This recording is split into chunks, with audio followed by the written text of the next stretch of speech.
Bonjour à tous, ici Astalis et on se retrouve dans cette nouvelle vidéo consacrée au casse-tête mécanique. Cette vidéo constitue le troisième volet de mon cycle que j'ai appelé Algorithme essentiel et si ce n'est pas déjà fait, je vous conseille de voir d'abord les deux premières vidéos. Dans cette vidéo, je vais vous parler d'algorithmes essentiels qui concernent les arêtes des casse-têtes. Les arêtes, ce sont généralement des pièces à deux couleurs qu'on trouve à la jonction de deux faces. Cette vidéo sera éventuellement complétée de temps à autre par d'autres démonstrations sur d'autres casse-têtes si je juge utile d'ajouter certains algorithmes à cette liste. Dernier détail avant de passer aux algorithmes proprement dits, comme la précédente, cette vidéo sera relativement longue, donc j'ai inséré dans sa description des liens qui vous permettront de vous rendre directement au début de la partie traitant d'un algorithme particulier. Premier algorithme sur ma liste, l'algorithme que j'appelle algorithme du pêcheur, et on va voir pourquoi. On peut l'utiliser dans le cas d'un cube 3×3 lorsqu'on a résolu sa rangée inférieure et lorsqu'on s'attaque à la rangée du dessus, c'est-à-dire la rangée équatoriale. En particulier, cette rangée comprend 4 arêtes, et c'est précisément ces 4 arêtes qu'on va mettre en place grâce à l'algorithme du pêcheur. Dans mon exemple, je vois que j'ai sur ce cube le centre bleu sur la face avant et le centre orange sur la face gauche. L'arête qui doit venir se loger entre ces deux centres doit donc comporter ces deux couleurs, l'orange sur la gauche et le bleu sur la droite, et cette arête se trouve ici pour l'instant sur mon cube. Compte tenu de ces deux couleurs, je vois que si je pars de cette position, c'est-à-dire la position où j'ai une correspondance de couleurs entre cette face de l'arête et ce centre, et que je bascule cette arête vers la gauche, en la faisant tourner sur elle-même, j'aurai bien la bonne position et la bonne orientation. Donc je vais partir de cette position avec sur ma face avant le centre et l'arête en correspondance de couleurs et je vais appliquer ce que je vais appeler la variante gauche de l'algorithme du pêcheur. Pourquoi l'avoir appelé pêcheur? Tout simplement parce que je vais considérer que la rangée supérieure va décrire les mouvements d'un pêcheur et la rangée gauche ou droite, ici la gauche dans notre exemple, va décrire les mouvements d'un poisson qui remonte à la surface et qui replonge. Dans un premier temps, le pêcheur, fatigué de ne pas avoir de prise, c'est donc cette pièce, va s'éloigner de sa ligne qui est ici à gauche. Donc je vais faire tourner ma rangée supérieure vers la droite, comme ceci. Pendant ce temps, le poisson monte à la surface pour mordre à l'hameçon. Le pêcheur qui n'a rien vu s'éloigne encore, et le poisson qui a mordu à l'hameçon replonge vers les profondeurs. Le pêcheur s'apercevant brusquement qu'il a une prise revient vers sa ligne, donc je tourne la rangée vers la gauche. Je vais regarder le cube par la gauche pour la suite, et je vais replacer ce coin présentant une facette blanche dans la rangée inférieure. Donc j'effectue les rotations qu'on a déjà vues dans la vidéo précédente. Comme ceci. Et on s'aperçoit qu'au cours de ce mouvement, j'ai bien remis en place ce coin inférieur, mais j'ai également mis en place au-dessus de lui l'arête que je désirais entre les centres orange et bleu. Autre exemple, j'ai ici un centre rose et ici un centre vert dans la rangée équatoriale, donc je dois mettre en place l'arête rose et verte à cet emplacement. Cette arête se trouve ici, donc je vais commencer par la placer au-dessus du centre rose, et compte tenu de sa couleur verte, je vois que je devrais la basculer cette fois-ci du côté droit pour établir la correspondance de couleurs avec ce centre. C'est donc la variante droite de l'algorithme du pêcheur que je vais appliquer ici. Le poisson est de ce côté, le pêcheur est là. Dans un premier temps, le pêcheur s'éloigne de sa ligne, le poisson monte, le pêcheur continue à s'éloigner, le poisson redescend après avoir mordu à l'hameçon. Le pêcheur revient vers sa ligne. Je vais regarder le cube par la droite, comme ceci, et j'effectue les rotations nécessaires pour replacer ce coin dans la rangée inférieure, c'est-à-dire celle-ci. Le coin est bien retourné à sa place, et au-dessus de lui, j'ai bien placé cette arête verte et rose avec la bonne orientation entre ces deux centres.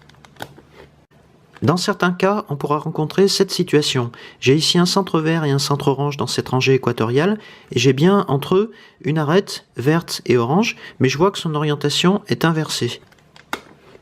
Pour rétablir la bonne orientation de cette arête, je vais dans un premier temps la remplacer par n'importe quelle autre arête de la rangée supérieure du cube, avec la variante gauche ou droite de l'algorithme qu'on vient de voir, Et une fois que cette arête sera remontée dans la rangée supérieure, on pourra la remettre en place en partant cette fois-ci de la bonne position de départ pour obtenir la bonne orientation à l'arrivée. Autre situation possible, j'ai ici dans la rangée équatoriale deux arêtes qui sont à leur place et bien orientées, et je vois que les deux dernières arêtes équatoriales ont des positions inversées. Cela veut dire, pour inverser leur position, que je dois d'abord déloger une des deux arêtes, en la remplaçant là aussi par une arête quelconque de la rangée supérieure du cube. Une fois qu'elle sera remontée dans cette rangée, je vais pouvoir la remettre à sa place, ce qui va du coup remonter l'autre arête équatoriale qui n'est pas à sa place, et je remettrai en place à son tour cette dernière arête. Cet algorithme n'est pas limité à un cube 3 par 3 puisqu'on pourra l'appliquer à un cube de n'importe quel ordre à partir du 3 par 3. Par exemple, j'ai ici un cube 4 par 4 dont j'ai résolu les centres et les arêtes. Dans le cas des arêtes, on verra ça plus tard dans cette vidéo. Et j'ai également résolu sa rangée inférieure. La zone équatoriale de ce cube n'est pas occupée par une rangée, mais par deux rangées. Et on va voir qu'on peut appliquer exactement les mêmes rotations. Par exemple, je vois que j'ai dans la rangée supérieure du cube cette arête complète, c'est-à-dire une arête composée de plusieurs pièces individuelles, bleu et orange.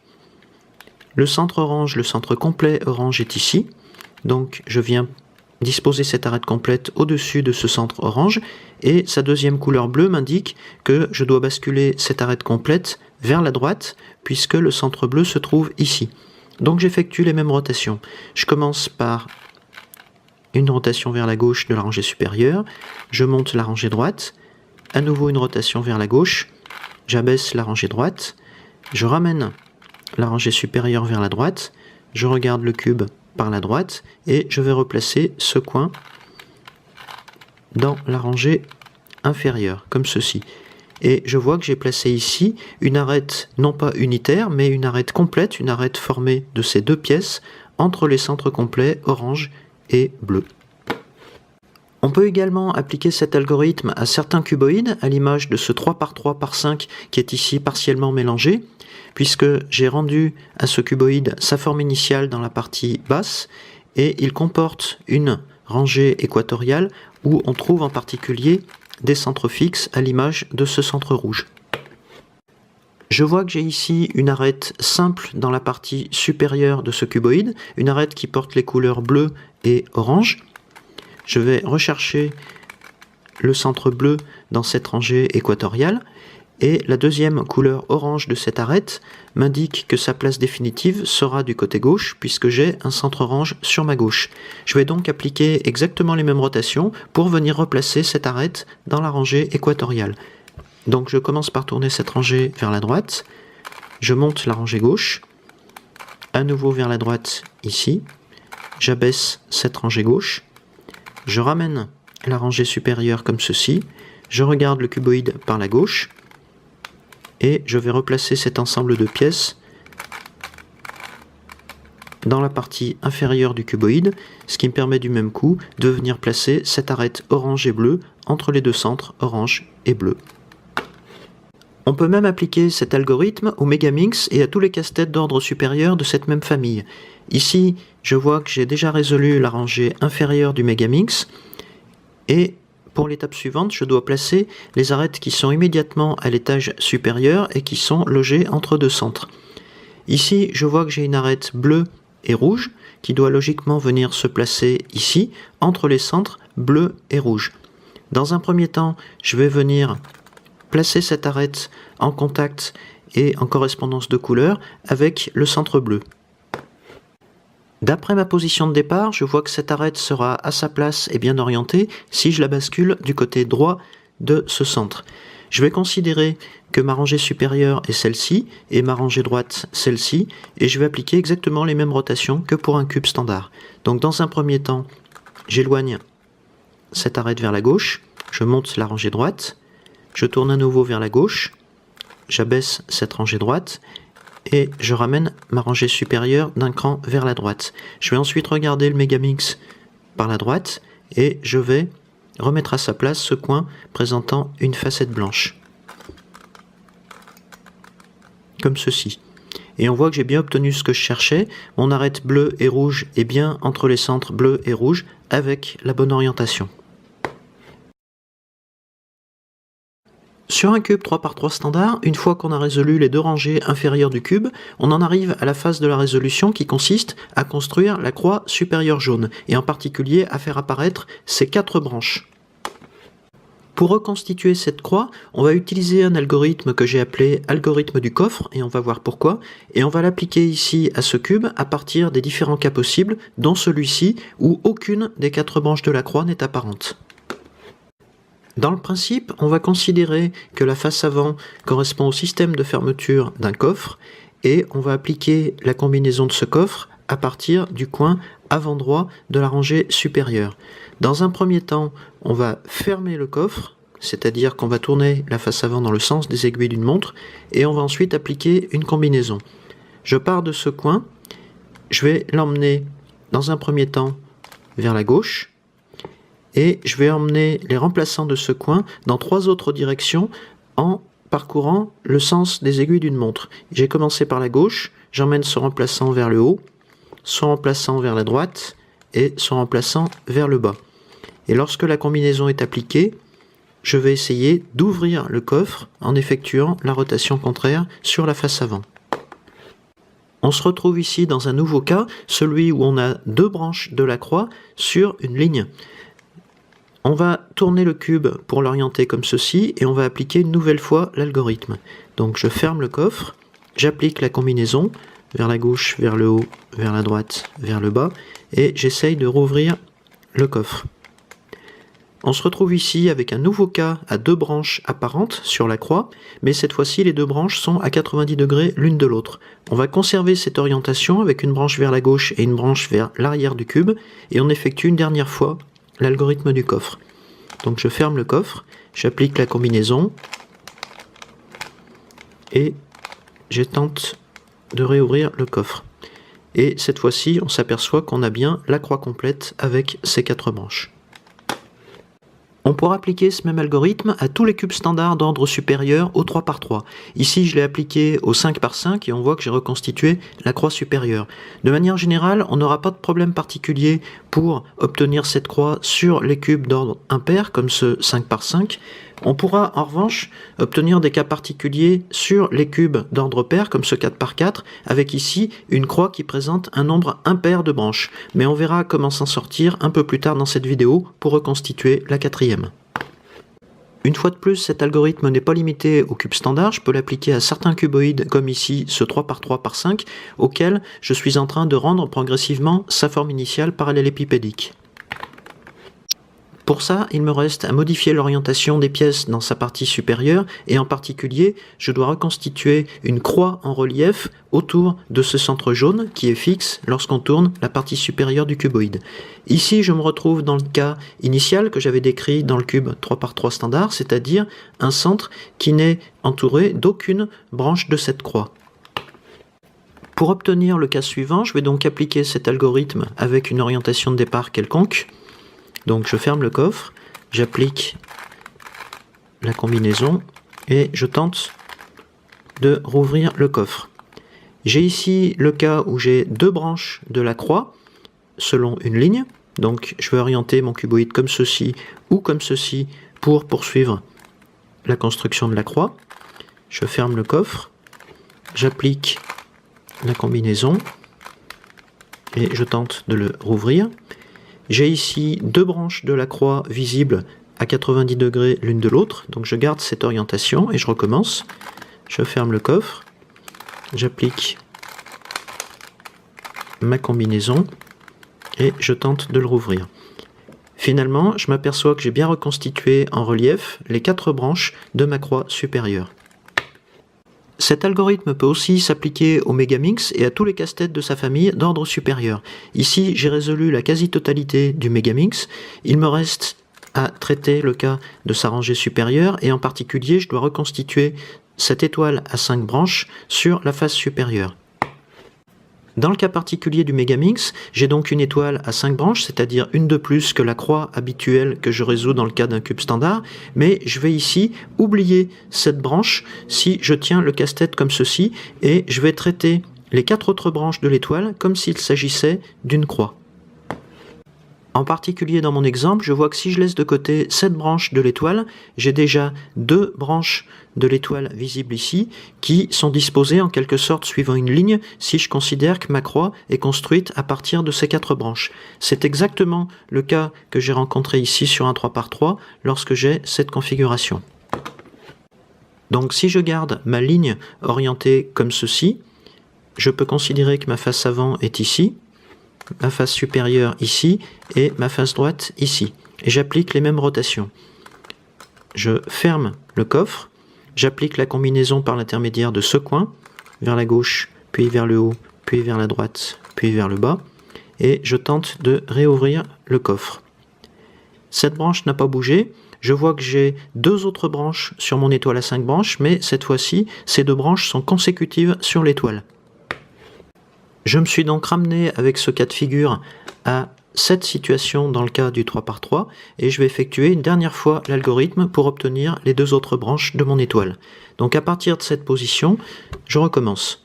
Je ferme le coffre, j'applique ma combinaison et je tente de rouvrir le coffre.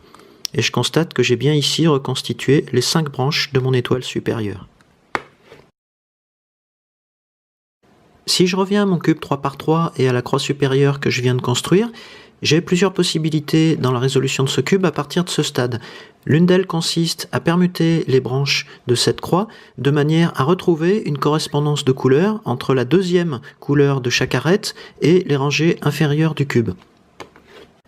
Dans mon exemple, je n'ai aucune correspondance apparente sur les 4 branches de la croix, mais je m'aperçois qu'en orientant différemment la rangée supérieure, je retrouve ce lien sur les 4 branches. Mais je n'aurai pas toujours cette situation. Par exemple, j'ai bien ici cette correspondance de couleurs sur ces 2 branches de la croix, mais je ne l'ai pas sur les 2 autres. Dans ce cas de figure, je vais orienter différemment la rangée supérieure de manière à n'obtenir qu'une seule correspondance de couleurs. C'est le cas sur cette branche. Et pour obtenir les bonnes positions sur les 3 dernières arêtes, je vais utiliser un algorithme qu'on a déjà vu, puisque c'est l'algorithme de la machine à coudre que j'ai défini dans la vidéo précédente.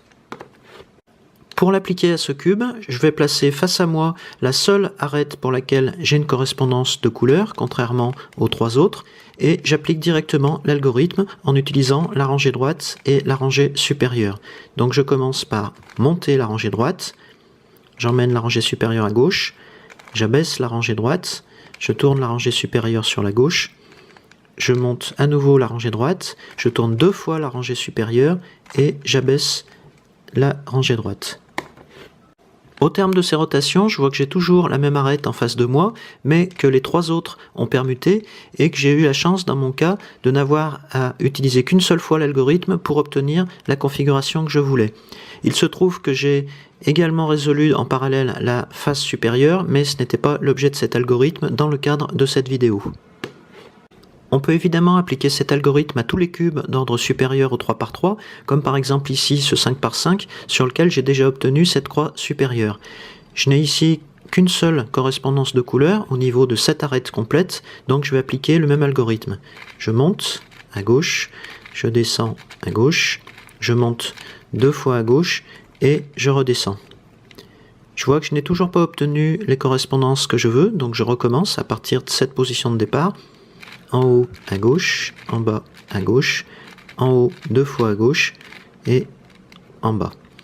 Cette fois-ci, j'ai bien les 4 branches de ma croix dont la deuxième couleur correspond à celle des rangées inférieures de mon cube. On a vu que sur un cube standard, utiliser cet algorithme revient à permuter les 3 arêtes arrière de la rangée supérieure dans le sens contraire des aiguilles d'une montre. De la même manière, on va pouvoir appliquer cet algorithme à une petite variation près, à un Megaminx et à tous les casse-têtes de sa famille d'ordre supérieur. Mais ici, on verra qu'on va permuter ces 3 branches de l'étoile supérieure. Dans mon exemple, je vois que j'ai ici une correspondance de couleurs entre cette arête avant et ce centre, et je souhaiterais obtenir une correspondance de couleurs entre cette branche de l'étoile et ce centre vert. Donc si je permute ces 3 arêtes dans ce sens, j'ai bien cette arête verte et grise qui va venir prendre sa place définitive ici. Pour appliquer l'algorithme, je vais considérer que ma rangée supérieure est celle-ci et que ma rangée droite est celle-ci. Donc je commence, je monte vers la gauche, je descends vers la gauche, je remonte, et là je vais effectuer non pas 2 mais 3 mouvements vers la gauche, c'est la petite particularité du Megamix, avant de redescendre la rangée droite.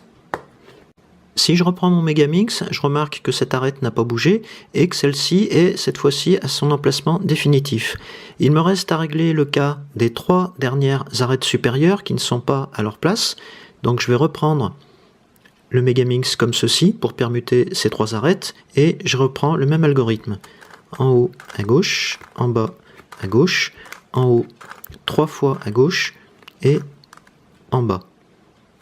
Et dans mon cas précis, je vois que je n'ai eu besoin que d'une seule permutation pour que chacune des 5 branches de la croix se trouve en correspondance de couleur avec les pièces inférieures du Megamix.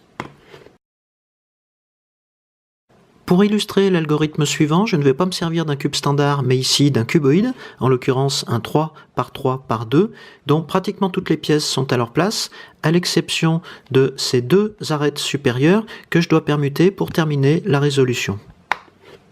Pour ça, on va utiliser un algorithme très simple qui va nous permettre de permuter les arêtes avant et arrière de cette rangée supérieure. Cet algorithme utilisera des rotations de la rangée droite et de la rangée supérieure et on ne va effectuer que des demi-tours.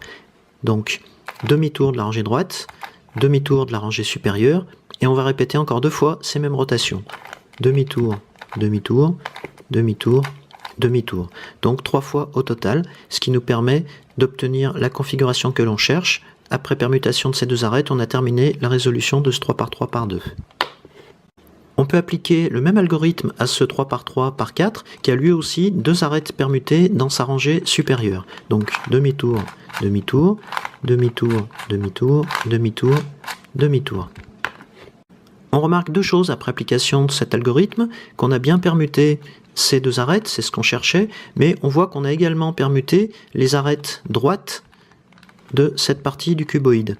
On verra que c'est un cas particulier qu'on traitera plus tard dans cette vidéo, et c'est un cas qui se représentera chaque fois qu'on aura des pièces entre la rangée dans laquelle on permute des arêtes et sa rangée symétrique dans la partie inférieure du casse-tête.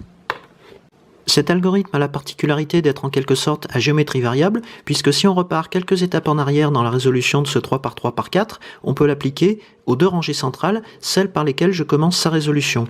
Cette rangée est résolue, celle-ci est pratiquement résolue, à l'exception de ces 2 centres qui sont situés à 180 degrés l'un de l'autre et qui vont pouvoir se comporter comme des arêtes avec le même algorithme.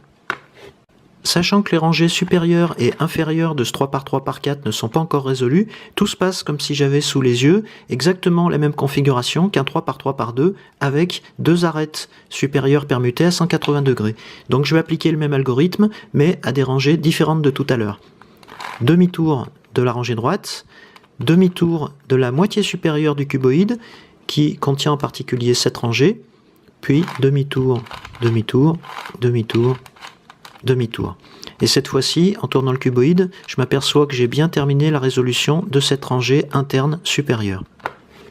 Si je reprends un cube 3 par 3 standard, je vais pouvoir appliquer exactement le même algorithme si j'ai le cas d'une arête avant et arrière permutée. En fait, sur ce 3 par 3, je ne pourrais pas avoir ce cas seul, j'aurai forcément la même permutation sur les 2 autres arêtes, donc je vais appliquer 2 fois l'algorithme. Donc une première fois pour ces 2 arêtes, demi-tour, demi-tour, demi-tour, demi-tour, demi-tour, demi-tour. J'ai bien permuté ces 2 arêtes supérieures. J'ai également permuté les 2 arêtes droites, comme j'en ai parlé tout à l'heure dans le cas du 3 par 3 par 4, mais il me reste à permuter dans la rangée supérieure ces 2 arêtes. Donc je vais pouvoir orienter la rangée supérieure comme ceci, je vais permuter ces 2 arêtes avec le même algorithme, et je permuterai du même coup ces 2 arêtes droites. Demi-tour, demi-tour, demi-tour, demi-tour, demi-tour, demi-tour, et je peux orienter la rangée supérieure comme ceci. J'ai donc bien résolu la rangée supérieure et je vois que je n'ai plus d'arête permutée du côté droit. De manière générale, je pourrais rencontrer le même cas de figure sur tous les cubes standards d'ordre supérieur au 3 par 3 et d'ordre impair, comme par exemple ce 5 par 5, dont les arêtes complètes avant et arrière sont à permuter ici, et ensuite je pourrais permuter les arêtes complètes gauche et droite.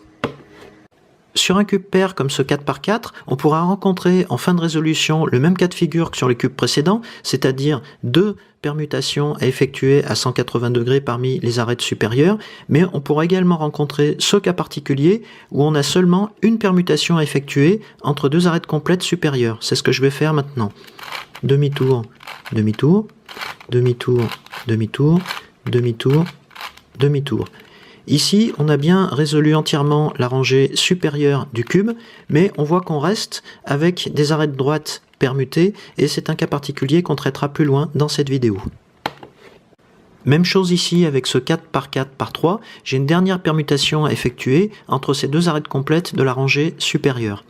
Donc, demi-tour, demi-tour, demi-tour, demi-tour, demi-tour, demi-tour.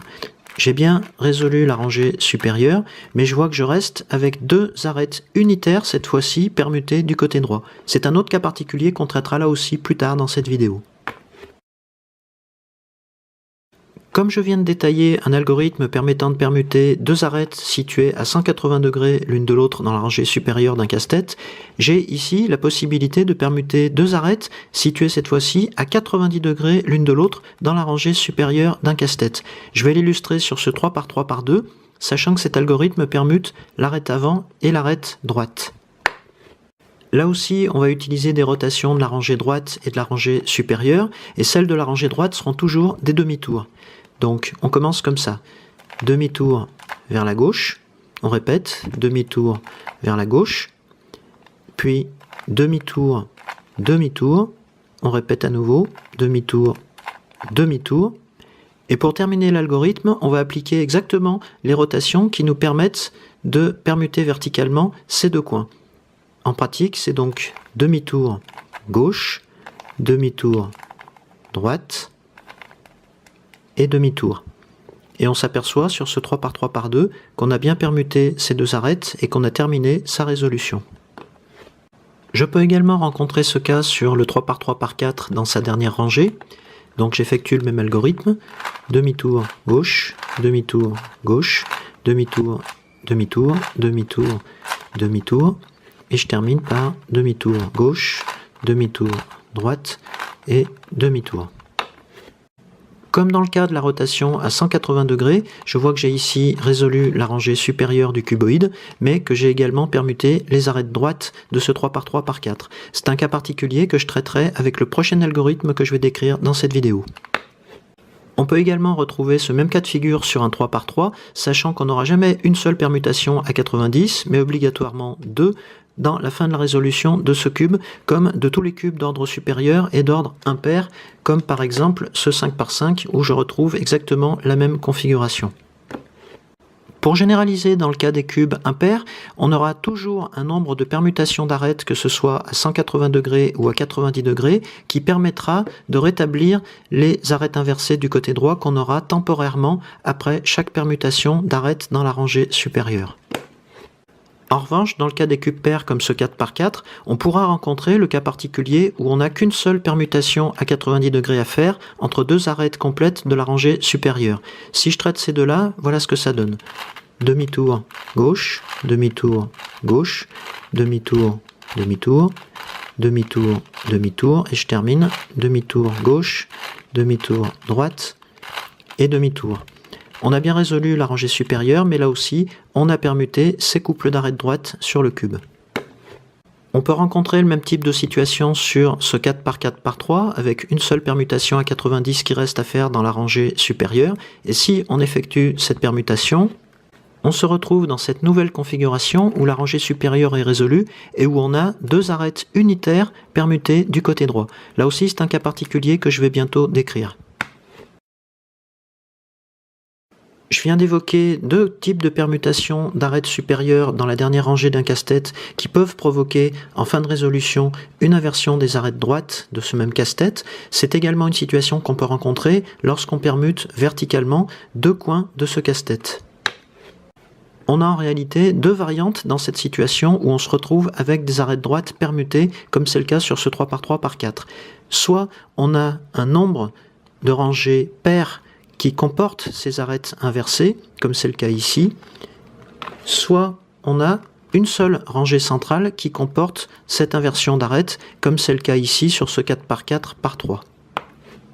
Cette permutation d'arête droite sur certains casse-têtes trouve son origine dans les quelques algorithmes dont je viens de vous parler, puisque ces algorithmes utilisent en particulier un nombre impair de rotation à 180 degrés de la rangée droite.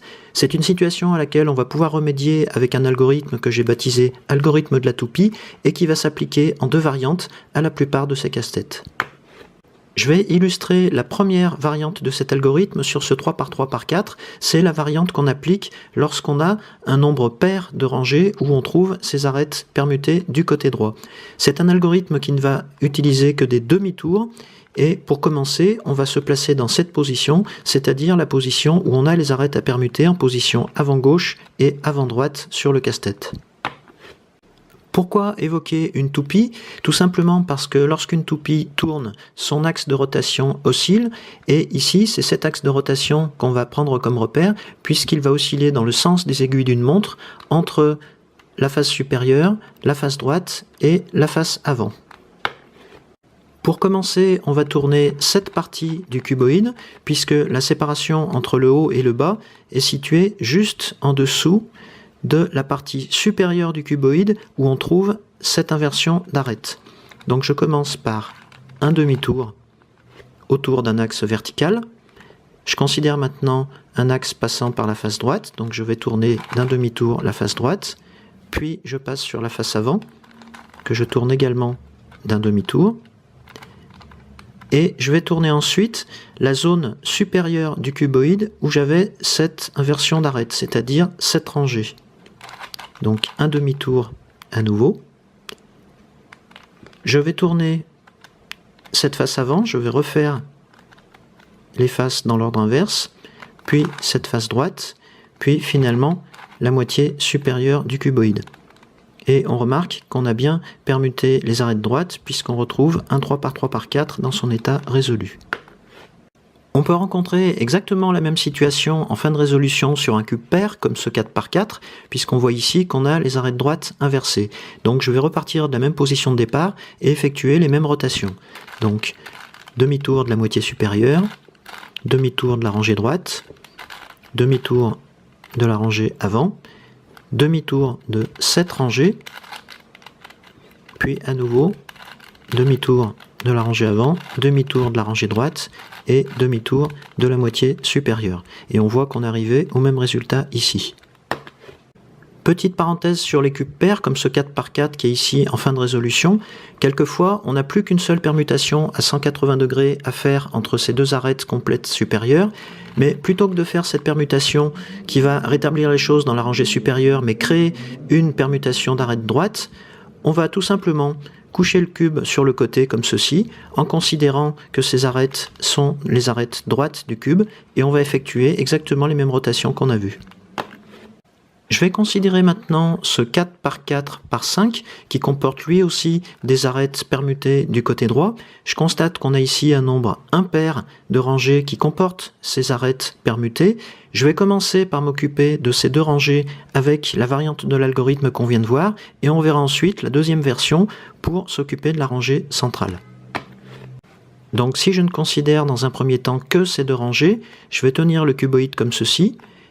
Je vais tourner cette partie du cuboïde, puisqu'elle coupe le cuboïde juste au-dessous de la partie supérieure qui présente les arêtes inversées. Et ensuite, je continue avec une rotation de la rangée droite, puis de la rangée avant.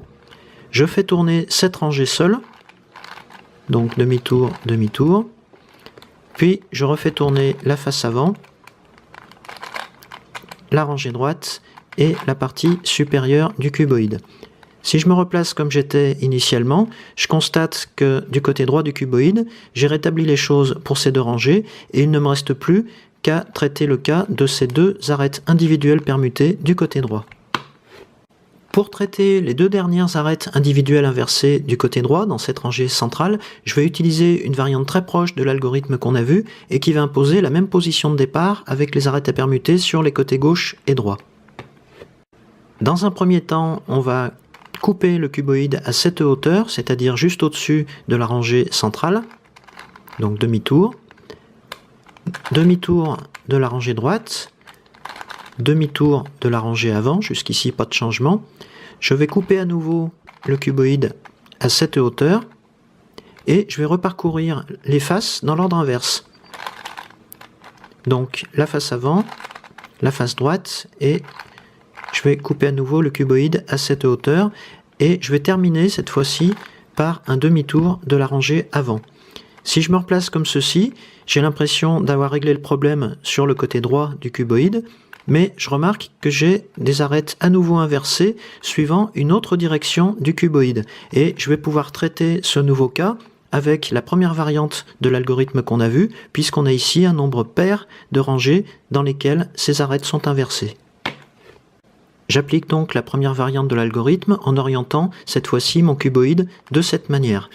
Donc je coupe ici, demi-tour de la rangée droite, demi-tour de la rangée avant, demi-tour de cette rangée seule, puis à nouveau demi-tour de la rangée avant, demi-tour de la rangée droite et demi-tour de la moitié supérieure du casse-tête. Cette fois-ci, j'ai terminé la résolution de mon cuboïde puisque je n'ai plus aucune arête permutée sur ce casse-tête. Pour terminer la description de cet algorithme, j'ai ici pris un 4x4x6, un cuboïde donc plus imposant, qui comporte des arêtes inversées du côté droit sur cette fois-ci 4 rangées. On a un nombre pair de rangées, donc c'est la première variante de l'algorithme qui va s'appliquer, et je vais commencer par prendre le casse-tête comme ceci, toujours avec la même position de départ. Pour commencer, je vais couper le cuboïde à cette hauteur, c'est-à-dire immédiatement en dessous de la zone supérieure où l'on trouve ces rangées présentant ces arêtes inversées, donc demi-tour. Demi-tour de la rangée droite, demi-tour de la rangée avant. Je vais cette fois-ci faire un demi-tour dans ces deux rangées, donc demi-tour, demi-tour, et je reparcours les faces dans l'ordre contraire, la face avant, la face droite, et pour finir, la moitié supérieure du cuboïde. Et si on se replace dans la position de départ, on voit qu'on a bien obtenu la permutation qu'on souhaitait du côté droit. Autre situation possible sur ce 4x4x6, on a ici des arêtes permutées dans ces deux rangées qui se trouvent cette fois-ci distantes l'une de l'autre. Qui dit deux rangées dit nombre pair de rangées où se trouvent ces arêtes à permuter. Je vais donc appliquer une fois de plus la première variante de l'algorithme qu'on a vu en partant de cette position. Dans un premier temps, je vais couper le cuboïde à cette hauteur, puisque la partie supérieure où se trouvent les arêtes à permuter correspond à cette rangée et uniquement cette rangée. Je termine mon demi-tour, puis demi-tour, demi-tour de la rangée avant, et je vais faire un demi-tour à cette rangée seule, donc demi-tour, demi-tour, avant de reparcourir les faces dans l'ordre contraire, et de terminer par un demi-tour de la partie supérieure du cuboïde. Et on voit de cette manière qu'on a bien réglé la permutation de ces arêtes du côté droit. Dernière situation possible sur ce même cuboïde, la situation où on a des arêtes permutées sur ces deux rangées du côté droit, donc uniquement ces deux-là. On va repartir de la même position, on va couper cette fois-ci le cuboïde à cette hauteur, puis on effectue les rotations habituelles. Du côté droit d'abord, sur la face avant ensuite, et on va faire un demi-tour à cette rangée seule dans cet exemple. Et on repart dans l'autre sens, sur la face avant, sur la face droite, et pour la moitié supérieure du casse-tête. Et là aussi, on voit qu'on a réglé le problème du côté droit. Le prochain algorithme n'est pas à proprement parler un algorithme, mais une méthode de résolution des arêtes d'un grand cube. Par grand cube, j'entends un cube standard à partir de l'ordre 4, c'est-à-dire celui-ci, et il se différencie d'un cube 3x3, notamment par le fait qu'entre deux coins consécutifs, on ne trouve pas une seule pièce, une seule arête, mais plusieurs arêtes unitaires qui forment ensemble une arête complète. Lorsqu'on résout un grand cube en utilisant la méthode dite de réduction, on commence par résoudre ses centres, ce qui est déjà le cas ici, et ensuite on va résoudre ces arêtes complètes, c'est-à-dire qu'on va amener côte à côte plusieurs arêtes unitaires qui présentent les mêmes couleurs et la même orientation. Dans le cas de ce 4x4, on va pouvoir tourner ces rangées externes de manière à se ramener à une configuration telle que celle-ci, où on a par exemple cette arête individuelle bleue et rose du côté gauche et cette arête individuelle bleue et rose du côté droit. Ces deux arêtes sont donc jumelles, je vais devoir les ramener l'une à côté de l'autre et on va voir comment on s'y prend. Pour obtenir cet assemblage, on ne doit pas avoir les deux arêtes jumelles dans la même rangée, ce qui est le cas ici. Donc je peux conserver mon arête complète gauche telle qu'elle est là, et je vais retourner l'arête droite en effectuant par exemple ces rotations. J'emmène cette arête complète au sommet du cube, puis vers l'arrière, et enfin vers la gauche. En tournant le cube, je me retrouve dans une configuration où j'ai mon arête bleue et rose dans cette rangée du côté gauche, alors que l'autre est dans la rangée du dessous du côté droit du cube. Dans le principe de l'assemblage, c'est l'arête qui se trouve le plus haut qui va venir se placer au-dessus de l'arête la plus basse. Donc je vais effectuer cette rotation pour obtenir l'assemblage que je cherche. Avant de faire cette rotation, je dois vérifier, puisqu'ici c'est la variante droite de l'algorithme, que cette arête complète, l'arête complète située du côté droit dans la rangée supérieure, n'est pas déjà une arête complète assemblée.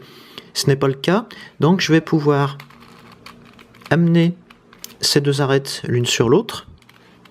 Je vais ensuite monter cette arête complète résolue dans la rangée supérieure. Je vais l'isoler face à moi, ce qui ramène l'autre arête non résolue du côté droit.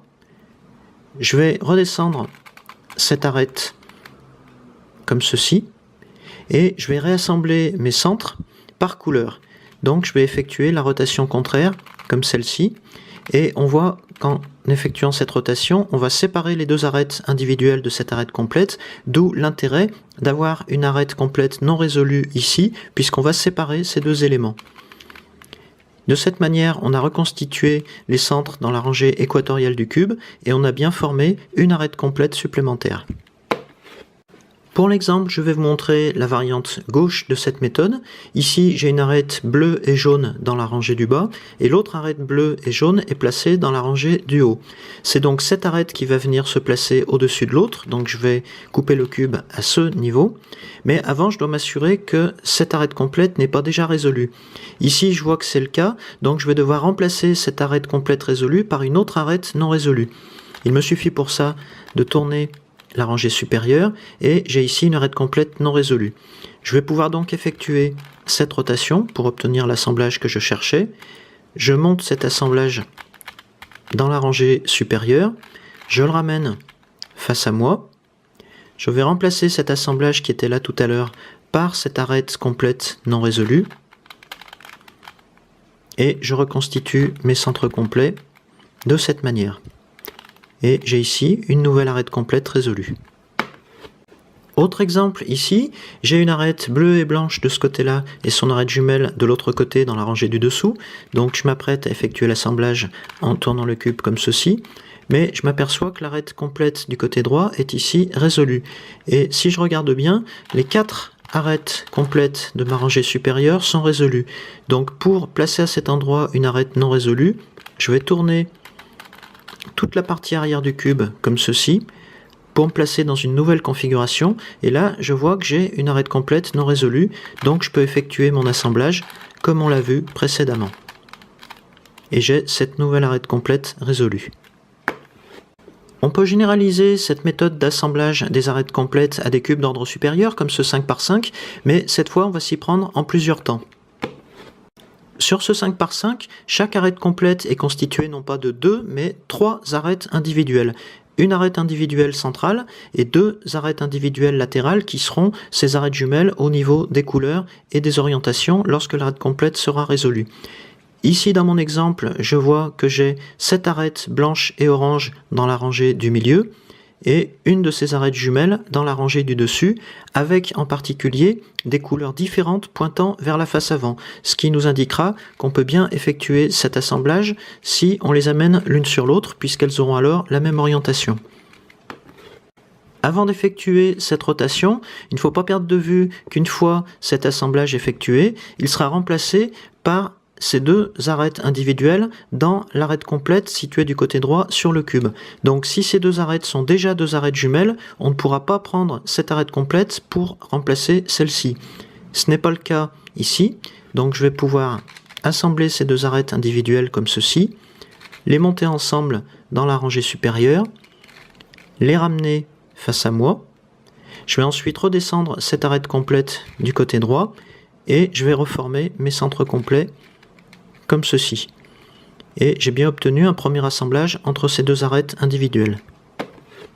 En tournant les rangées externes du cube, j'ai trouvé la deuxième arête jumelle blanche et orange. Je vais donc pouvoir l'ajouter aux deux autres dans cette arête complète. Mais avant cela, je dois la changer de rangée puisque je vois qu'elle se situe dans la même rangée que celle-ci. Je vais donc pouvoir retourner cette arête comme on l'a vu dans le cas du 4×4. Comme ceci. Je me retrouve dans une nouvelle configuration où cette arête individuelle se trouve dans cette rangée, alors que les deux autres se trouvent dans les deux rangées du dessous. Je vais donc pouvoir effectuer le même type d'assemblage du côté droit, en vérifiant dans un premier temps que ces deux arêtes individuelles ne sont pas deux arêtes jumelles assemblées, ce qui n'est pas le cas. Donc je peux effectuer ce deuxième assemblage et ramener l'arête dans cette position dans la rangée supérieure, avant de réaligner mes centres, comme on l'a déjà vu. Et de cette manière, on a obtenu un deuxième assemblage entre deux arêtes individuelles, ce qui permet de résoudre la première arête complète de ce cube 5×5. Sur des cubes encore plus grands comme ce 6×6, on pourra même se permettre d'effectuer des variantes de cette méthode. Ici, je vois que j'ai deux arêtes individuelles blanches et oranges du côté gauche, et je vois que j'en ai une du côté droit qui se situe pour l'instant dans la même rangée que celle-ci. Donc je vais retourner cette arête complète, et je me retrouve dans cette nouvelle configuration. Si je pars de cette position de départ, je vais pouvoir amener cette arête au-dessus de l'autre du côté gauche, mais je peux également amener cette deuxième arête au-dessous de cette arête du côté gauche. Avant cela, puisque je vais effectuer en une seule étape un assemblage entre trois arêtes individuelles du côté gauche, je vérifie cette fois-ci du côté gauche que je n'ai pas des arêtes déjà assemblées au niveau de ces trois emplacements. Ici, je vois que j'en ai deux qui sont identiques, donc je vais conserver cet assemblage et je vais plutôt choisir une arête complète où je n'ai aucun lien entre ces trois arêtes individuelles. De cette manière, je vais pouvoir amener cette arête au-dessus de l'autre. Je peux également amener celle-ci en dessous de l'autre. Je vais monter cet ensemble de trois pièces dans la rangée supérieure. Je vais le ramener face à moi. Je vais ensuite redescendre cette arête complète du côté gauche et je vais réaligner mes centres en deux étapes. D'abord en ramenant la partie haute et ensuite la partie basse. Et on voit qu'en une seule opération, j'ai déjà assemblé trois arêtes individuelles. Il ne me reste plus qu'à aller chercher la quatrième pour terminer cette arête complète blanche et orange. Il se trouve que l'arête individuelle que je cherche est de l'autre côté du cube, mais je vois qu'elle est également dans la même rangée que celle-ci. Donc je vais retourner l'arête complète droite et je suis dans une nouvelle configuration que je peux prendre comme ceci, avec cette arête individuelle qui peut rejoindre les trois autres du côté gauche. Je vérifie une nouvelle fois que je n'ai pas deux arêtes jumelles à ce niveau-là du cube, et je peux effectuer le dernier assemblage du côté gauche, comme ceci, avant de reconstituer mes centres. Et on voit que j'ai bien terminé la résolution de cette arête complète. Cette méthode ne se limite pas à des cubes standards, puisqu'on peut aussi l'appliquer à des cuboïdes tels que ce 5×5×4, qui présentent notamment des arêtes complètes, c'est-à-dire des arêtes composées de plusieurs arêtes individuelles, dans ses rangées supérieures et inférieures. On va donc lui appliquer le même type de rotation, mais en tenant le casse-tête différemment. Si je considère l'arête complète avant de cette rangée supérieure, je vois qu'elle a au milieu une arête individuelle blanche et orange, qui doit donc être couplée avec ces deux arêtes jumelles pour former une arête complète résolue. Je vois qu'une de ces arêtes jumelles est ici. Je vais la redescendre dans la rangée inférieure et je vais la mettre à l'arrière du cuboïde comme ceci. Elle est donc située de ce côté. Je vais ensuite tourner cette rangée de 180 degrés pour amener cette arête droite à côté de cette arête centrale. et je vais ensuite isoler l'assemblage que j'ai effectué, soit vers la gauche, soit vers la droite du cuboïde, dans sa partie basse. Je recherche dans sa partie basse une arête non résolue, une arête composée non résolue. J'en ai une ici et une là, donc peu importe le côté. Je vais par exemple l'amener du côté droit, ici. Je vais la descendre dans la rangée inférieure par une rotation à 180 degrés qui a donc ramené vers le haut l'arête non résolue que j'ai eue dans les mains tout à l'heure. Je ramène la rangée supérieure comme ceci et il ne me reste plus qu'à rendre son orientation de départ à cette rangée. Et de ce fait, on a assemblé deux arêtes individuelles, blanches et oranges du côté droit. Pour terminer cette arête complète blanche et orange, il me manque cette arête individuelle du côté droit. Je vois qu'elle se trouve ici sur le cuboïde, donc je vais pouvoir le tenir directement comme ceci, avec mon assemblage face à moi, et la dernière arête blanche et orange du côté gauche. J'ai une arête non résolue du côté gauche, donc je vais commencer par amener cette troisième arête individuelle à côté des deux autres, ce qui me permet d'obtenir cet assemblage. Je vais ensuite l'isoler sur la gauche. Je vais le remplacer par cette arête complète non résolue que je vais ramener face à moi. Et je vais ensuite effectuer une dernière rotation à 180 degrés de cette rangée interne gauche. De cette manière, je vois que j'ai formé une nouvelle arête complète blanche et orange sur le cuboïde. Une particularité appréciable des cuboïdes par rapport au cube standard qu'on a vu est qu'on pourra toujours assembler l'ensemble des arêtes complètes supérieures et inférieures en suivant cette méthode. Dans le cas des cubes, on verra qu'on obtiendra quelquefois des cas particuliers. J'ai parlé des cubes et des cuboïdes, mais cette méthode peut aussi s'appliquer à des casse-têtes de la famille du Megaminx, comme ici ce Master Kilominx, qui en est en fait une version à l'ordre 4, et la première version pour laquelle les arêtes sont subdivisées en plusieurs pièces, en plusieurs arêtes individuelles. Ici, j'ai résolu les centres, comme je l'avais fait sur les grands cubes, et je vais pouvoir passer à l'assemblage d'arêtes complètes, avec en particulier ici, cette arête individuelle blanche et rouge du côté gauche, avec son arête jumelle ici du côté droit. Du fait des faces pentagonales de ce type de casse-tête, on ne va pas pouvoir ici considérer qu'on a 4 rangées sur cette face, pourtant on va pouvoir effectuer exactement les mêmes types de rotations que sur un cube. Ici, je vois que ces deux arêtes ne se trouvent pas à la même hauteur, c'est-à-dire à ces deux emplacements ou à ces deux emplacements, et on voit qu'elles montrent une couleur différente sur la face avant. C'est donc la condition nécessaire pour les assembler, comme ceci, du côté gauche, et on va prendre les mêmes précautions que pour un cube standard. En particulier, puisque c'est toujours l'arête la plus haute qui va venir se placer au-dessus de l'arête la plus basse, on va vérifier avant d'effectuer cet assemblage qu'on n'a pas du côté gauche sur la rangée supérieure du casse-tête une arête complète déjà assemblée à cet endroit. Ce n'est pas le cas, donc on va pouvoir effectuer cette rotation pour obtenir l'assemblage qu'on va pouvoir remonter au sommet du casse-tête avant de le ramener devant soi comme ceci. Ensuite, on va redescendre la rangée gauche et on va reconstituer les centres complets du casse-tête comme ceci. Et de cette manière, je vois que j'ai construit une nouvelle arête complète sur le Master Kilominx tout en conservant les centres résolus. Nouvel exemple sur ce casse-tête, cette fois-ci du côté droit, puisqu'on a ici sur la gauche cette arête individuelle verte et rouge et immédiatement en dessous du côté droit, cette autre arête verte et rouge. Avant d'effectuer l'assemblage du côté droit, je vérifie que je n'ai pas une arête complète déjà assemblée à cet emplacement, et je vois que c'est le cas, puisque j'ai cette arête complète grise et orange, donc je vais en placer une autre à cet emplacement, avant d'effectuer mon assemblage du côté droit. Une fois que cet assemblage est fait, je l'emmène dans la rangée supérieure, je le ramène face à moi, je vais ensuite redescendre la rangée droite et reconstituer mes centres. Et je vois que j'ai bien constitué une nouvelle arête complète.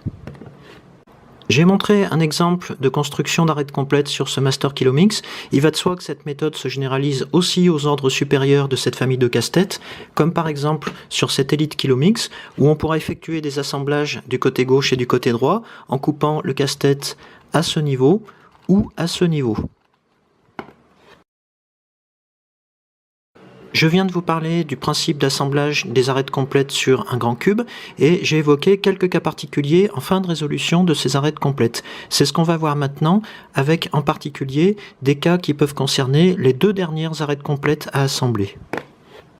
Sur ce 4x4, j'ai résolu l'ensemble des arêtes complètes, à l'exception des deux dernières que j'ai placées ici sur les côtés gauche et droit du cube. On voit que chacune de ces arêtes complètes est composée de deux arêtes individuelles différentes, donc on va devoir permuter ces arêtes individuelles de manière à reconstituer chacune de ces deux dernières arêtes complètes.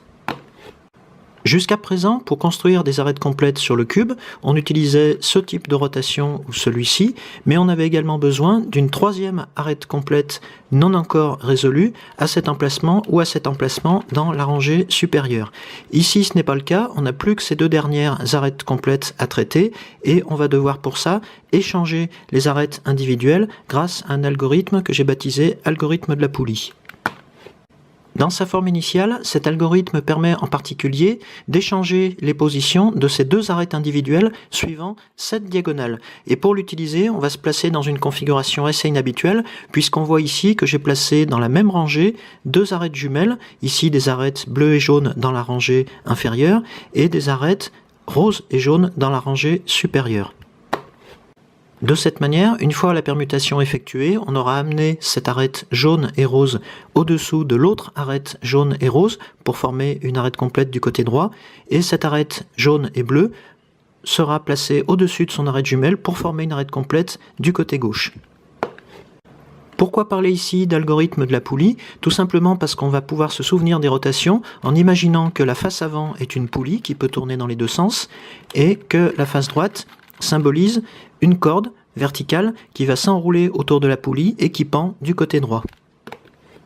Pour appliquer l'algorithme, on va effectuer les rotations suivantes. Dans un premier temps, on va amener cette arête individuelle au-dessus de cette autre arête individuelle du côté droit, comme ceci. Ensuite, on va imaginer que la corde va monter. Donc on va monter la rangée droite comme ceci. Puisque la corde monte, elle va entraîner la poulie dans ce sens.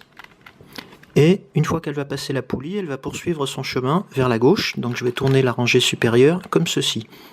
Si maintenant on inverse le sens de la corde redescend comme ceci, en entraînant la poulie cette fois-ci dans ce sens. Et pour terminer l'algorithme, on va reconstituer les centres par couleur en effectuant cette rotation. Et on vérifie bien qu'on a ici une nouvelle arête complète résolue sur la gauche et une autre sur la droite. Autre façon d'effectuer cet algorithme, en permutant cette fois-ci ces deux arêtes, suivant l'autre diagonale, on va commencer par une rotation qui va amener cette arête individuelle au-dessus de celle-ci, du côté gauche. On va tourner le cube de cette manière pour avoir ces deux arêtes superposées du côté droit, et on va reprendre les rotations qu'on a vues. Donc on va faire monter la corde, on va tourner la poulie, on va poursuivre vers la gauche, on redescend du côté droit, on tourne la poulie dans l'autre sens et on peut reconstituer les centres. Si je me replace sur cette face, je constate qu'on a là aussi obtenu deux nouvelles arêtes complètes, mais dont les places sont inversées par rapport au cas précédent. Si je passe à l'ordre du dessus avec ici un cube 5 par 5 dont j'ai résolu toutes les arêtes sauf ces deux dernières, je me trouve ici dans un cas où j'ai deux arêtes individuelles jumelles du côté gauche, mais une troisième arête qui ne comporte pas les mêmes couleurs, et la situation opposée du côté droit. Donc compte tenu de l'orientation de ces arêtes complètes, je vais pouvoir permuter en diagonale ces deux arêtes individuelles en utilisant les mêmes rotations. Avant d'effectuer cet algorithme, je remarque que les deux arêtes jumelles jaunes et vertes du côté gauche ont la même orientation, de même que les deux arêtes jumelles jaunes et roses sur la droite ont également la même orientation. Je réapplique donc les rotations que j'ai montrées sur le 4x4, en commençant par celle-ci. Je vais ensuite faire monter ma corde du côté droit. Elle entraîne la poulie dans ce sens. Elle poursuit son chemin vers la gauche. Je change le sens de ma corde qui redescend. Elle entraîne ma poulie cette fois-ci dans ce sens et je vais reconstituer mes centres avec cette dernière rotation. Au terme de cet algorithme, on remarque plusieurs choses. D'abord, on a bien rassemblé les trois arêtes jumelles jaunes et vertes du côté gauche avec la même orientation. Ensuite, les trois arêtes jumelles jaunes et roses sont bien superposées du côté droit, mais on remarque qu'on a changé l'orientation de l'arête centrale. Et on verra comment traiter ce cas particulier un peu plus loin dans cette vidéo. Je me suis ici placé dans la situation symétrique à la précédente. J'ai ici deux arêtes jaunes et vertes superposées et avec la même orientation, avec au-dessous d'elles une arête jaune et rose. Et on a la situation symétrique de l'autre côté. Donc pour se ramener à deux arêtes complètes formées d'arêtes jumelles, je peux effectuer une rotation suivant l'autre diagonale comme on a vu sur le 4×4. Donc dans un premier temps, je vais effectuer cette rotation. Je reprends mon cube comme ceci et je continue avec les rotations habituelles. Je monte ma corde, je tourne la poulie dans ce sens, ma corde poursuit son chemin vers la gauche, je change le sens de ma corde, la poulie tourne dans l'autre sens et je reconstitue mes centres. Sur ma phase de départ, je remarque que j'ai bien formé sur la droite une arête complète formée de trois arêtes individuelles jaunes et roses avec la même orientation. Et là aussi, si on a une arête complète du côté gauche formée de trois arêtes jumelles jaunes et vertes, on a inversé l'orientation de l'arête centrale. Le même cas particulier que précédemment, mais cette fois-ci sur l'arête complète de gauche. De manière générale, on obtiendra toujours ce changement d'orientation entre les rangées dans lesquelles on permute des arêtes individuelles. Si on effectue une permutation suivant cette diagonale, on aura un changement d'orientation au milieu de l'arête complète de droite, et si on effectue une permutation dans l'autre sens, ce sera du côté gauche qu'on aura ce changement d'orientation. Ici, je passe à l'ordre supérieur avec ce 6×6 pour généraliser la méthode. Ce sont ici mes deux arêtes complètes non résolues, les deux seules non résolues du cube, et je vais commencer la résolution de ces arêtes en démarrant par la partie centrale de l'arête complète et en m'écartant petit à petit vers les extrémités. Donc si j'applique l'algorithme de la poulie suivant cette diagonale, j'effectue dans un premier temps cette rotation, ensuite je fais monter ma corde, je tourne ma poulie, la corde continue son chemin vers la gauche, je la fais redescendre, la poulie tourne cette fois-ci dans ce sens et je reconstitue mes centres. Au terme de cet algorithme, je remarque que j'ai obtenu deux premiers assemblages à gauche et à droite. À gauche, on a deux arêtes jumelles jaunes et vertes avec la même orientation et même chose sur la droite avec ces deux arêtes jaunes et roses. D'après la configuration de ces deux arêtes complètes, je vois que je ne vais pas obtenir ce que je veux si j'effectue une permutation diagonale suivant celle-ci puisque j'échange deux arêtes identiques et même chose pour l'autre possibilité. Je vais donc devoir dans un premier temps changer l'orientation de l'ensemble d'une arête complète, par exemple de cette arête gauche, en la remontant dans la rangée supérieure, en la faisant passer à l'arrière du cube et en la redescendant cette fois-ci du côté droit. De cette manière, je vois que je peux ici effectuer une permutation diagonale entre ces deux arêtes individuelles, puisque j'ai ici sur la droite la seule arête bleue et rose qui pourra rejoindre les trois autres arêtes présentant ces couleurs du côté gauche du cube.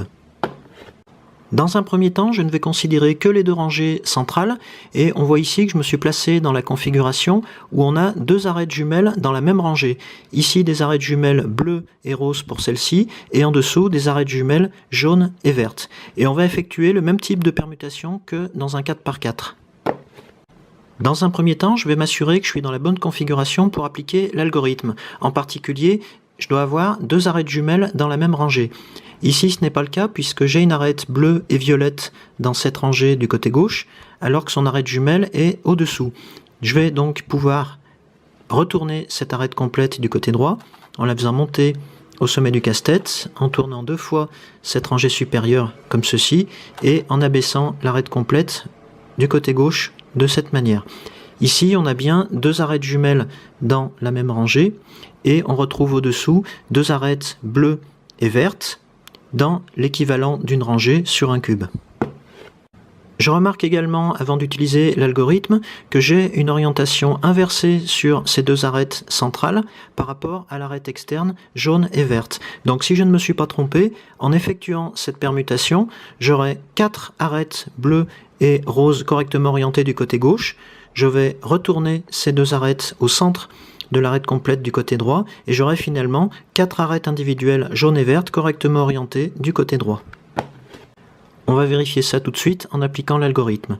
Donc je commence par 7 rotations, je monte ma corde, je tourne la poulie dans ce sens, la corde continue son chemin vers la gauche, je la fais redescendre du côté droit, elle entraîne la poulie dans ce sens, et je peux reconstituer mes centres comme ceci.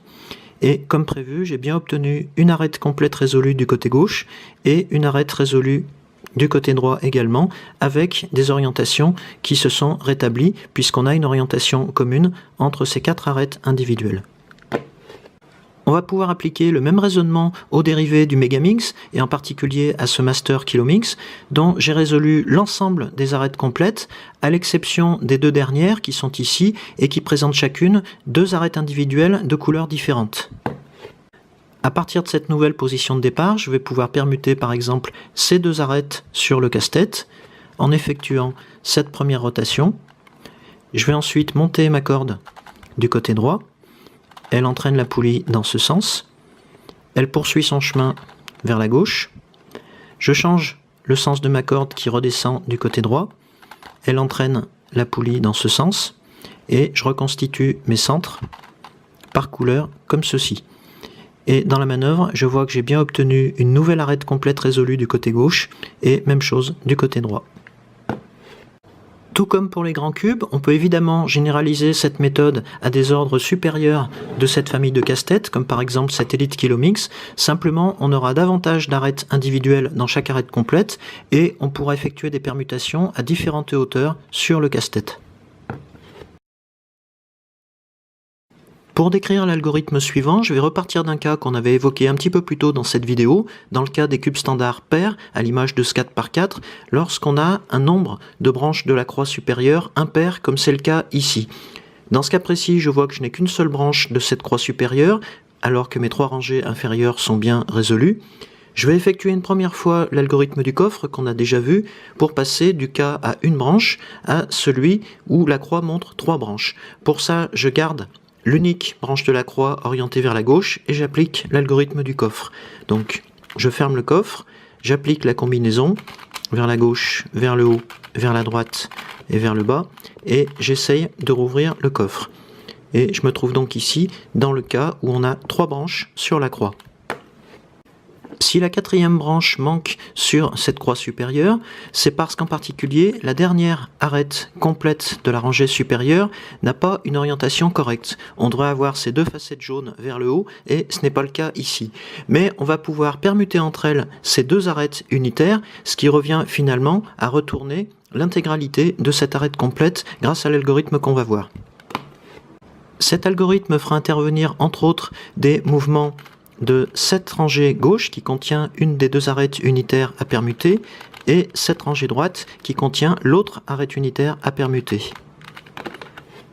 Une particularité de cet algorithme est que chaque mouvement de cette rangée droite sera suivi par un demi-tour de la rangée supérieure. De manière symétrique, chaque mouvement de cette rangée gauche sera suivi par un demi-tour de la rangée avant cette fois-ci.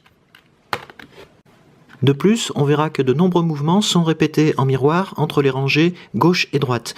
Dans le principe, on va commencer par faire tourner la rangée droite, on va lui appliquer un mouvement, puis on appliquera 2 mouvements à la rangée gauche, et enfin 3 mouvements à la rangée droite. En gardant l'arête complète à retourner face à soi, d'où le nom de l'algorithme, le premier mouvement va être d'abaisser cette rangée droite. On a vu qu'on faisait suivre chaque mouvement de cette rangée par un demi-tour de la rangée supérieure, donc c'est ce qu'on fait. On va répéter ce mouvement vers le bas dans la rangée gauche, mais cette fois-ci on va le faire suivre par un demi-tour de la face avant. Deuxième mouvement pour la rangée gauche, on va la faire remonter, toujours en faisant suivre cette rotation d'une rotation à 180 degrés de la face avant. On va repasser à la rangée droite à laquelle on va affecter 3 mouvements. Le premier de ces 3 mouvements sera un demi-tour qu'on fait suivre par cette rotation. On va répéter le mouvement vers le haut par lequel on a terminé du côté gauche. Nouvelle rotation à 180 degrés. Et le troisième mouvement vers le bas, toujours suivi du même type de rotation. Pour terminer l'algorithme, on va effectuer un demi-tour de la rangée avant, un demi-tour de la rangée droite, et enfin un dernier demi-tour de la rangée avant. De cette manière, on voit qu'on a obtenu exactement ce qu'on cherchait. On a retrouvé les 4 branches de notre croix supérieure sans altérer la partie résolue du cube, c'est-à-dire ces 3 premières rangées. J'ai illustré l'algorithme de retournement sur un 4x4, mais j'aurais pu le faire également sur un 6x6 par exemple, où ici j'ai 3 branches apparentes sur ma croix supérieure. Je vais donc pouvoir retourner cette 4e arête complète pour former la 4e. Mais cette arête complète est formée de 4 arêtes individuelles et non 2. Donc pour obtenir le retournement que je cherche, je vais considérer que ma rangée gauche est constituée de ces 2 rangées que je déplacerai ensemble. Et même chose du côté droit, je vais considérer que ma rangée droite est l'ensemble de ces 2 rangées. J'applique donc le même algorithme avec ces nouvelles conditions. Donc je tourne vers le bas la rangée droite, demi-tour de la face supérieure, j'abaisse la rangée gauche, demi-tour de la face avant, je remonte la rangée gauche, nouveau demi-tour, demi-tour de la rangée droite, demi-tour de la face supérieure, je monte la rangée droite, nouveau demi-tour, j'abaisse la rangée droite, nouveau demi-tour, et pour terminer, demi-tour de la rangée avant, demi-tour de la rangée droite, et nouveau demi-tour de la rangée avant. Là aussi, on peut vérifier qu'on a retrouvé la 4e branche de notre croix, et toute la partie inférieure du cube est toujours résolue. Mais sur un grand cube, on peut avoir besoin de cet algorithme un peu plus tôt dans la résolution, à l'image de ce 5x5, dans lequel j'ai résolu l'ensemble des arêtes complètes, à l'exception de cette dernière, qui est pourtant constituée de 3 arêtes jumelles, ce que je cherche, mais où je vois que je n'ai pas une orientation commune pour les 3 arêtes individuelles. On a vu que l'algorithme de retournement permet de permuter des couples d'arêtes. Donc ici, je ne vais pas pouvoir changer l'orientation de l'arête centrale. C'est donc l'orientation des 2 autres arêtes que je vais pouvoir changer en intervertissant leur position. Je vais considérer que ma rangée gauche est celle-ci et ma rangée droite est celle-là. Et je vais appliquer l'algorithme exactement de la même manière qu'on l'a vu. Après avoir appliqué l'algorithme, on se retrouve dans cette nouvelle configuration qui est celle qu'on cherchait puisqu'on a l'ensemble des arêtes complètes résolues sur le cube qui est donc réduit à l'état d'un cube 3x3 mélangé. Sur un cube pair d'ordre supérieur comme ce 6x6, je pourrais également rencontrer un cas similaire avec des orientations qui ne sont pas les mêmes sur les 4 arêtes unitaires de cette arête complète, mais là je n'ai pas d'arête centrale pour me guider. Donc, je vais devoir faire un choix entre orienter les 2 arêtes externes en permutant leur position ou réorienter les 2 arêtes internes en faisant de même. Si je choisis les arêtes externes, les rangées gauche et droite seront celles-ci pour appliquer l'algorithme, alors que si je veux permuter les 2 arêtes internes, la rangée gauche sera celle-ci et la rangée droite sera celle-ci. Si je monte encore à l'ordre supérieur avec ce 7x7, je peux rencontrer en particulier ce cas où on voit que les orientations sont inversées d'une arête unitaire à la suivante. Ici, comme on a un cube impair, on a bien une arête centrale dont on ne pourra pas modifier l'orientation, donc c'est elle qui va donner la bonne orientation pour l'ensemble des arêtes unitaires, ce qui veut dire que je n'aurai qu'à permuter ces 2 arêtes en considérant que ma rangée gauche est celle-ci et ma rangée droite celle-là. Cet algorithme de retournement n'est pas limité au cube standard, ni même au grand cube, puisqu'on pourra l'utiliser au moment de reconstruire les arêtes complètes d'un cuboïde de grande taille comme ce 4x4x6, dont l'architecture utilise la base d'un 4x4. Cet algorithme peut aussi s'appliquer à certains types de cuboïdes comme ce 4x4x2 où j'ai ici un cas particulier, le cas où j'ai résolu l'ensemble des arêtes complètes du cuboïde, à l'exception de ces deux dernières arêtes où on voit qu'on a besoin d'une permutation d'arêtes individuelles pour leur rendre leur aspect résolu.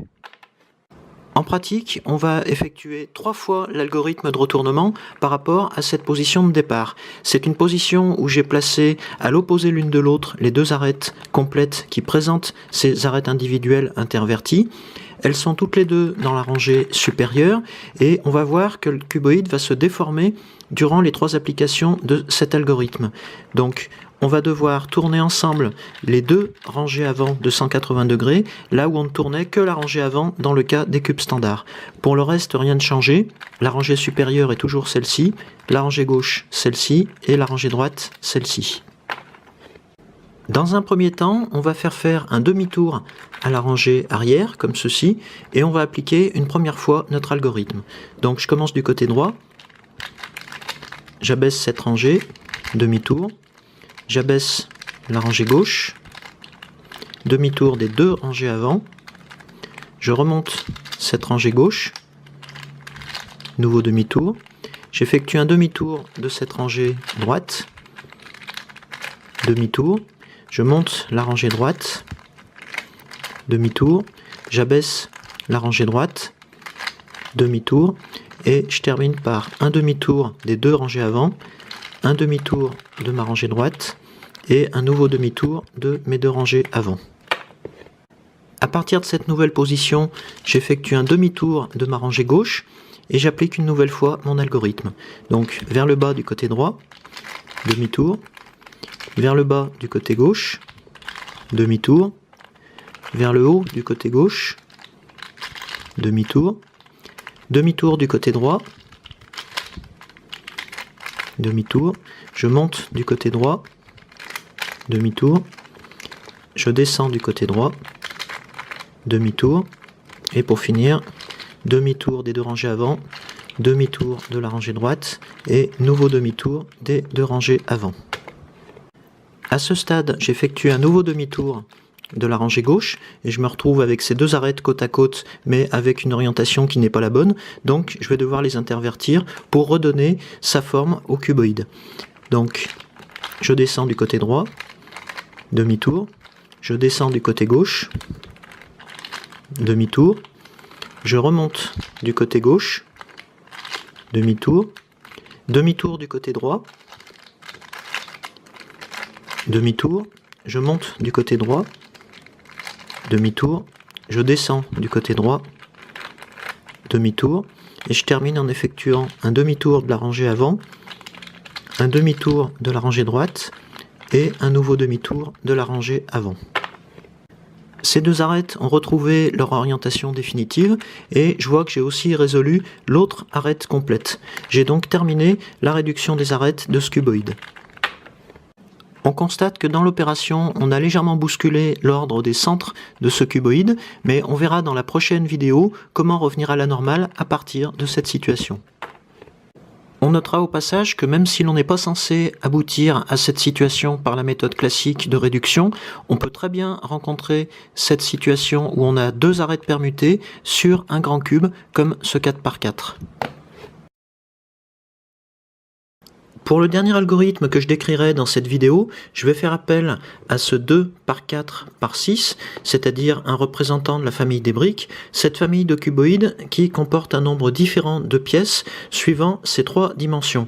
Et le cas particulier que je vais décrire est celui où il reste 3 arêtes à permuter sur le cuboïde, 2 arêtes qui font partie de la même face et qui sont situées en diagonale l'une de l'autre, et une 3e arête sur la face opposée. Ici, j'ai une configuration qui correspond à la variante gauche de l'algorithme dont je vais me servir, puisque si je considère les 2 arêtes mal placées en diagonale sur la face supérieure, quel que soit le sens où je regarde le cuboïde, j'aurai toujours l'arête avant mal placée du côté gauche, comme on peut le voir ici. L'algorithme que je vais appliquer à ce cuboïde fait partie des plus longs que je décris dans cette série de vidéos, mais en l'appliquant par étapes, on verra qu'il est relativement facile à mémoriser.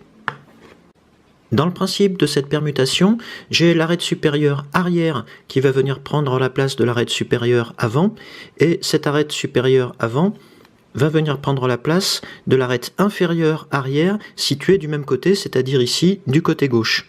Et on voit d'après les couleurs que c'est bien la permutation que je compte appliquer à ce cuboïde, puisque si je prends par exemple cette arête bleue et blanche, une fois permutée à cette place, elle sera bien dans la bonne position par rapport au reste du cuboïde. Dans un premier temps, à partir de cette position de départ, je vais commencer par faire tourner de 180 degrés la face avant du cuboïde. J'ai dit que j'allais appliquer la variante gauche de cet algorithme. Je vais donc considérer maintenant dans la rangée supérieure les pièces situées plutôt dans la partie gauche. Je vais ramener ces pièces vers l'avant, comme ceci, et je vais faire tourner toute la moitié gauche du cuboïde. Je vais recommencer la même chose, mais cette fois-ci du côté droit. Je prends mes pièces droites et je les ramène devant moi, avant de faire tourner la moitié droite. Je repasse du côté gauche, donc j'emmène mes pièces gauches devant moi, nouveau demi-tour, et une dernière fois du côté droit, avec ce nouveau demi-tour. La séquence de rotation que je viens d'appliquer est essentielle puisqu'on va la reproduire pratiquement à l'identique un peu plus tard dans l'algorithme. J'ai maintenant une série de rotations intermédiaires à appliquer. Je vais à nouveau effectuer un demi-tour de la moitié avant du cuboïde. Je vais tourner du côté gauche, puisque je parle toujours de la variante gauche, de 180 degrés, la rangée unitaire où se trouvaient les arêtes à permuter dans la rangée supérieure et inférieure. Comme ceci. J'effectue un nouveau demi-tour de la face avant, et je vais appliquer la rotation qui correspond au côté opposé de l'algorithme, c'est-à-dire ici du côté droit, pour arriver à cette nouvelle configuration. Pour la suite, je vais reprendre la longue séquence de rotation qu'on a appliquée en début d'algorithme. J'ai la variante gauche de cet algorithme, donc je reprends mes pièces gauches que j'amène devant moi, demi-tour à gauche, même chose à droite, demi-tour à droite, à nouveau à gauche, demi-tour. Et pour la dernière série de rotations à droite, je ramène les pièces droites devant moi et je m'arrête là puisque le cuboïde a retrouvé sa forme de départ. Enfin, pour terminer l'algorithme, j'effectue un dernier demi-tour de la moitié avant et je n'ai plus qu'à tourner de 180 degrés la rangée unitaire où se trouvaient deux des arêtes à permuter et je m'aperçois que j'ai bien retrouvé l'état résolu de mon cuboïde. Après la variante gauche, je vais illustrer ici la variante droite de l'algorithme dans un cas qui concerne d'autres axes de ce casse-tête. J'ai ici cette arête, celle-ci et celle-ci à permuter, et si je considère les deux arêtes à permuter supérieures situées en diagonale, j'ai bien la variante droite de l'algorithme si je considère les deux côtés de cette face supérieure. Dans le principe, j'ai cette arête supérieure arrière qui va prendre la place de celle-ci, ce qui est ce que je cherche compte tenu de ces couleurs, jaune et orange.